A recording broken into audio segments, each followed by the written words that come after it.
Dear learner, in this video we are going to see the sum which is given from accounting ratio in sample question paper 25-26.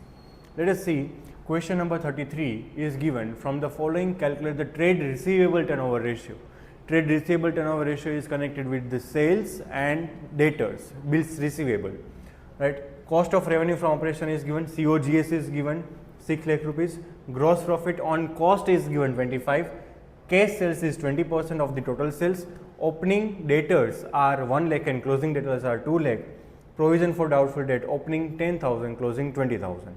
So 10,000 minus 1 lakh minus 10,000 90,000, 2 lakh minus 20,000 यानी कि 1 lakh 80,000, 180 plus 80 यानी कि 2 lakh 60,000 divided by 2, 1 lakh 30,000 will be the average trade receivable. यहाँ पे देखो calculation करते हैं, revenue from operation दिया हुआ है, रेवेन्यू फ्रॉम ऑपरेशन फाइंड करना पड़ेगा, cost of revenue from operation plus gross profit 6 lakh plus 1 lakh 50,000 which is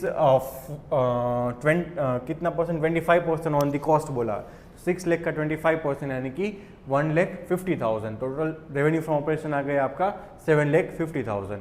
अभी आपको बोला हुआ है कैश रेवेन्यू इज 20%, हमें चाहिए क्रेडिट रेवेन्यू फ्रॉम ऑपरेशन चाहिए 20% ऑफ रेवेन्यू फ्रॉम ऑपरेशन, तो वो माइनस कर देंगे 7 lakh 50,000 का 20% यानी कि 1 lakh 50,000, वो माइनस कर देंगे तो 6 lakh आ जाएगा आपका क्रेडिट रेवेन्यू फ्रॉम ऑपरेशन.